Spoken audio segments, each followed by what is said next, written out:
Jim Ritzma. I'm the city manager for Kalamazoo. We thought it would be helpful for the public and our residents to know what's going on with our infrastructure, our water mains and pipes in the ground and in people's homes. We obviously have fallen into a very cold period here, and we don't see it ending anytime soon. So we'd like to let the public know what to expect in the next several weeks as we experience the rest of winter. So I'm going to turn it over to our Public Services Director, James Baker. Thank you, City Manager. I'm Public Services Director James Baker. First of all, I want to say over this weekend, spanning approximately a 24 to 36 hour period, we experienced six either main breaks or water infrastructure related issues due to cold weather. Those six main breaks also resulted in numerous impacts to the traveling public, and many of those road restoration jobs will continue on for at least another week or so while the crews work to restore those areas. Some of those main breaks also included boil water advisories. I wanted to talk about that just for a second. Boil water advisory really is our response to a loss of pressure. And with a loss of pressure, when we go out to do the work, we shut the valves off to isolate the main, and there is a risk that some contamination could get into the mains at that point. And that's the reason that we issue those boil water advisories. Boil water advisory does not mean that bacteria has been detected. In fact, as soon as we issue the boil water advisory, we are immediately collecting samples to ensure that that water is safe to drink and is protected from bacteriological contamination. Also wanted to talk a little bit about frost depth. We observe frost depth. We also look at forecasts, and we also do some predictive calculations to see where the frost depth is going to be occurring. As we started this winter off, we had many days that were not in the freezing range and did not accumulate to much any kind of frost impact. We've seen a major change in that direction. Since approximately January 15th, we've been building frost depth. We've got a major increase now where frost depth is really starting to shoot up. And we anticipate by approximately mid or towards the end of February that we'll have frost depths over 3 foot. Historically, we've noticed a lot of issues with frozen services when frost depths cross over the 2 to 3 foot range. And with that, we would like to be very proactive, and we'd like to ask our customers to go ahead and start running their water from a sink or utility tub at approximately a pencil thick diameter. And that will keep the water flowing in the pipes, and that will keep the water flowing to protect the pipes in your home as well as that service that connects you to the main. We are already seeing at this time some customers, their own private pipes, the pipes that are in wall cavities, the pipes that are in unheated basements, and the pipes that are in unheated crawl spaces are starting to freeze up. Again, we want to warn customers and advise customers to go ahead and start running that water at a pencil thin diameter. With that, I'll open up for any questions anybody has. Anybody has any questions about boil water advisories, about main breaks, or about running your water? You said 6 water mains and Correct.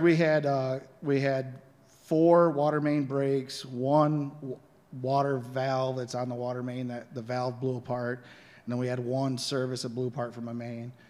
So that's total.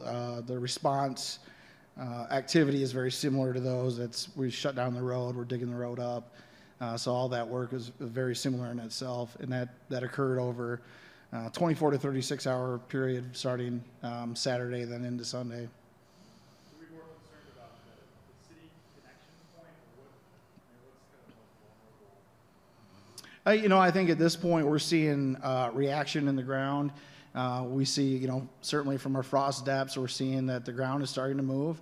The ground is starting to take on frost, and we're seeing that the ground's starting to move, down subsurfacely. And I think right now we're seeing that due to movement, we're seeing the reaction in some of our old cast iron mains. However, as we look at our forecast and we look at our temperature trends, we're going to see that once the ground frost starts moving deeper, we're going to start to see impacts on frozen surfaces as well.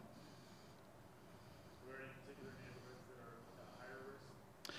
No, in fact, I don't have a map in front of me. We do have a plotted map of where the main breaks are at, and they're really all kind of peppered around town. This weekend we were anywhere from up on Drake Road, the south end of town, as well as over on the east end of town. So we don't see any acute areas that are more at risk than others. I would say this applies to all City Kalamazoo water customers, including our townships.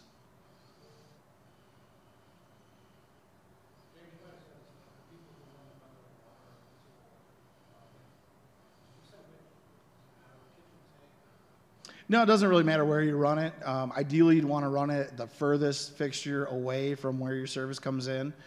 So if your service line comes in, say at the front of the house and, in the basement, and then you've got a fixture towards the back of the house upstairs, would be ideal. But the main point is just to keep some water moving so that you don't have that cold water sitting in that service line for extended periods of time.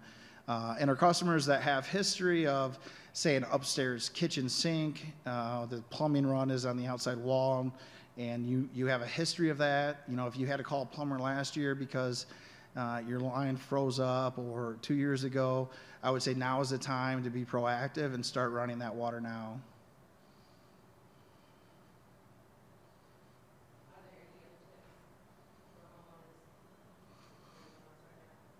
Yeah, if you start to see the flow rate slow down a lot, or you hear hissing in that line, go ahead and open up all your taps as much as you can and give us a call.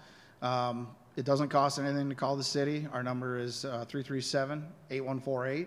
We'll come out, we'll respond, and if we'll determine where that the freeze up is. If the freeze up's on the homeowner side, we'll advise the homeowner of that at the time.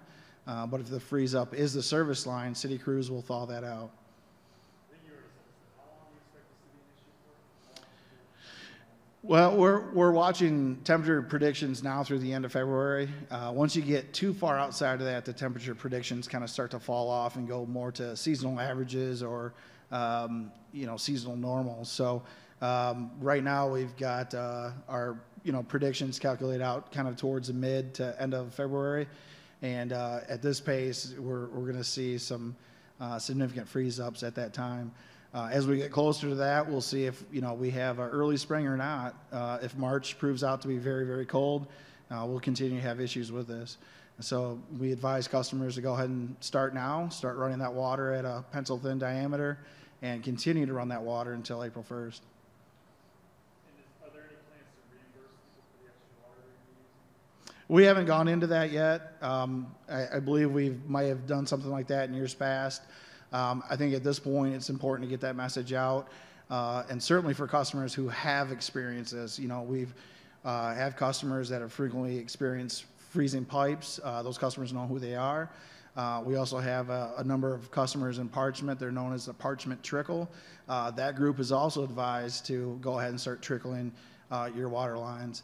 A lot of this has to deal with, how the home was constructed, whether or not there's a pipe in an outside wall, the depth of the service, and a lot of that, if the homeowners have experience with that, they'll know that this is something that may have affected them in the past, and that we would continue them to get ahead of this and, run that water.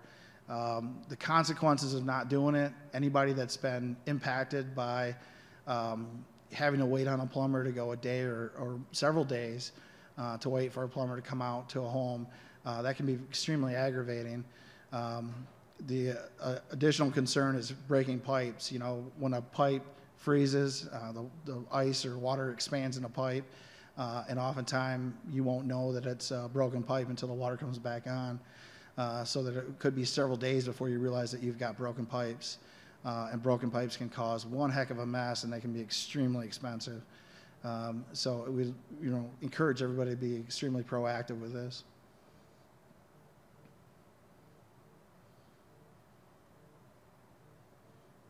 Any questions? All right, I don't see any. I will turn it back over to City Manager. All right, thanks.